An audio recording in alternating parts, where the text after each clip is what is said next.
We have Dave Spikey and Tony Green from Bullseye. How are you? I'm very, very well. Thanks for having me, and thank you for that wonderful introduction. Well, sex symbols for women who don't care, Tony. Who are the people who are watching your show then? I mean, are these people who are easily pleased? Or? I don't know. You know, the problem is I can't see out. It's very, very blurry. I try and have a look, but I can't see who these people are. I just look at the colour of the air. If it's purple, they're all right for me. I thought the air was normally blue when Dave's in the studio. Do you know the thing is about Bullseye? No, it has got that, seriously, that amazing appeal. I walk into the studio every day, we're doing 30 shows, as you might know, and you look at the audience and it's everything from students, young students, up to grannies and granddads, and they love it. We've got a warm-up man who's superb, but you don't need it. The audience are loving the show before you walk on. They're loving being in the Bullseye studio. It's an amazing feeling walking onto set, isn't it, Tom? Well, it's the family thing, isn't it? Yeah. I mean, the kids that's coming up now were sitting on Nanny and Granddad's knee watching it, and Mum and Dad's, you know.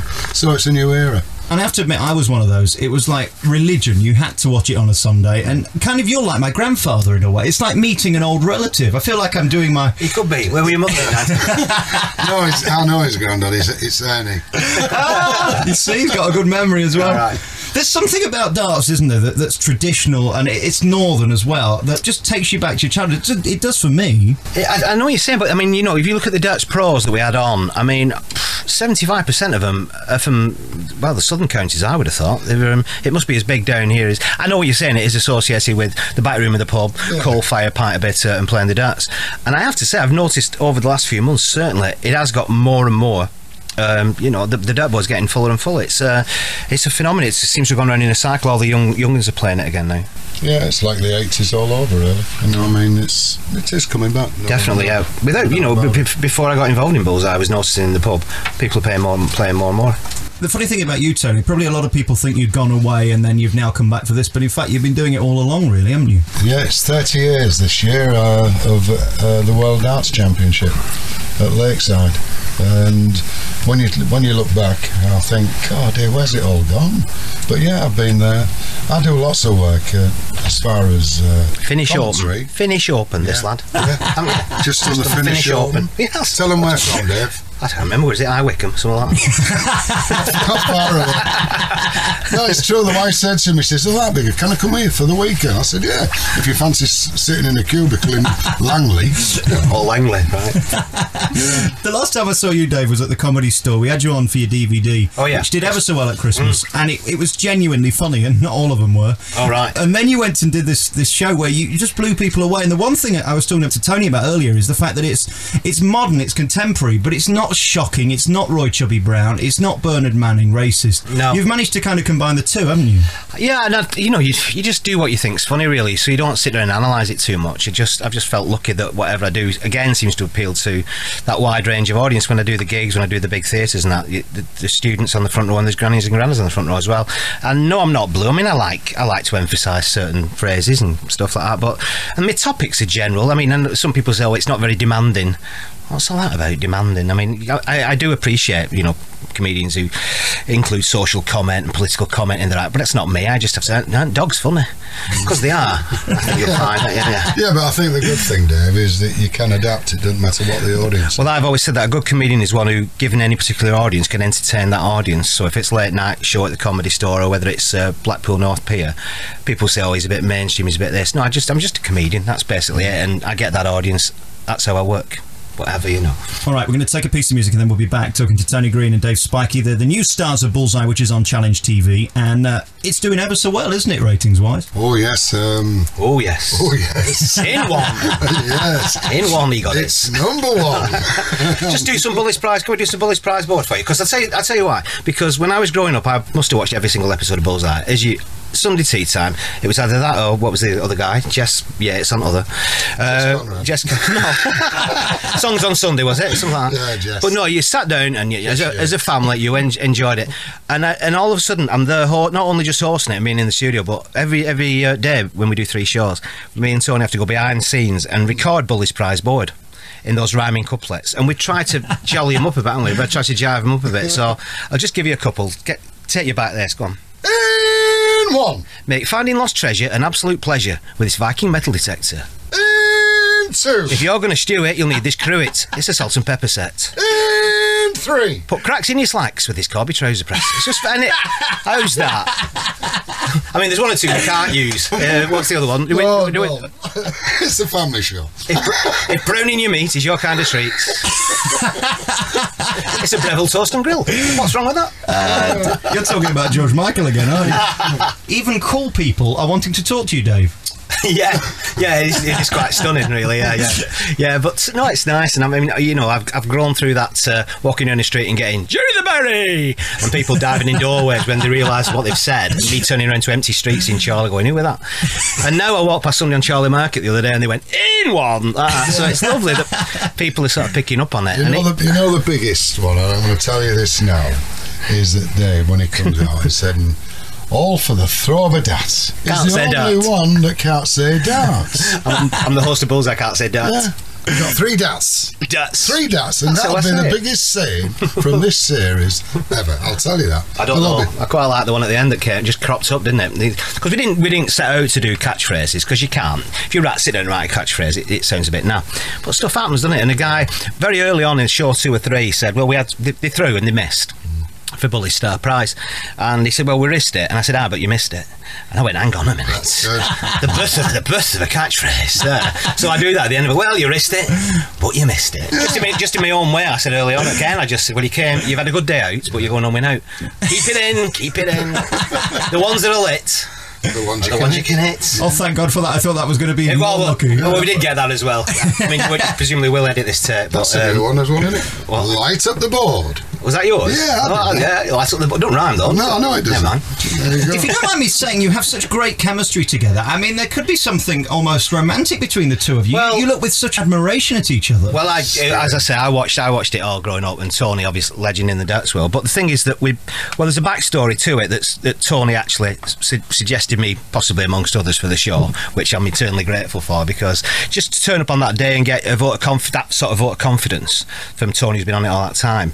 But also, the first time we met, it sounds a bit cliche, but we just hit it off straight away. Family values, working class, you know, and just, I don't know, we just hit it off within half an hour of the dry run, didn't we, really? Well, what it was, I was watching the Royal Command performance, and Dave came up one end of the stage, walked straight across.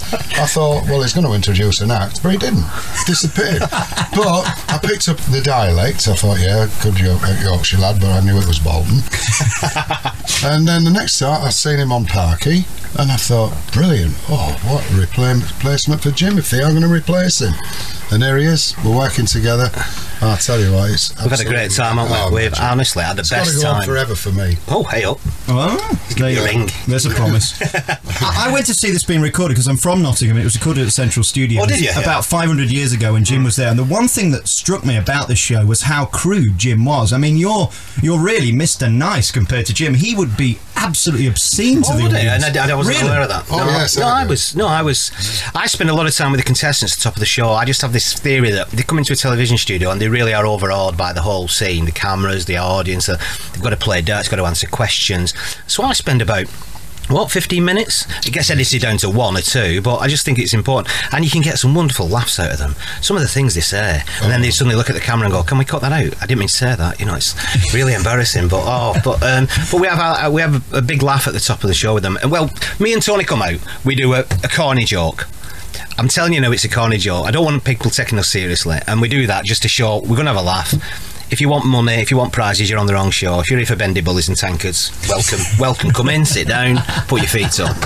Because well, these days you've got a deal or no deal on the other, a millionaire, and they're going like for £150,000. Shoot, flick over, Bullseye. Me going for £30. Can you spell weird?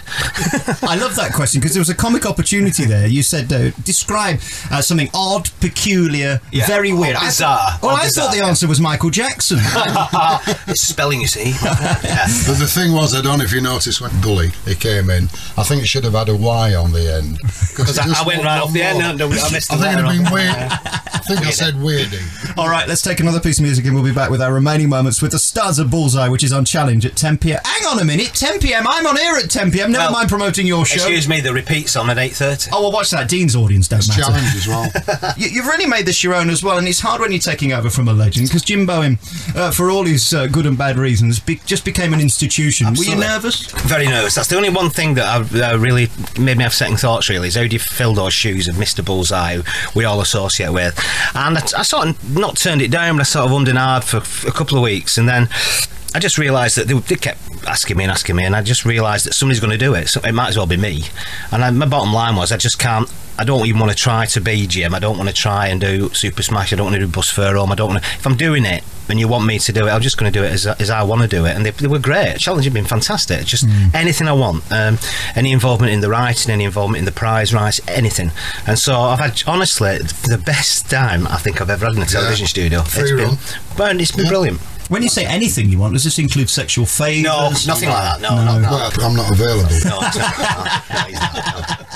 No, but we're not demanding sort of chaps. But no, just if I said I don't like that, go. Well, you can stand there and I want to face the audience. All right, we'll change the cameras. We'll do all the stuff right at the beginning, and nothing was too much trouble for him. Made me feel at home, and it was just. And I brought my own warm up man, who I tour with, Steve Royal, who you think is Steve, and so it's just been a great party, really. The interesting thing about this show is the audience and just using real people, and I think the guy that started that was Paul O'Grady, who's done wonders for TV, because what this man has done has brought back real TV opposed to reality TV.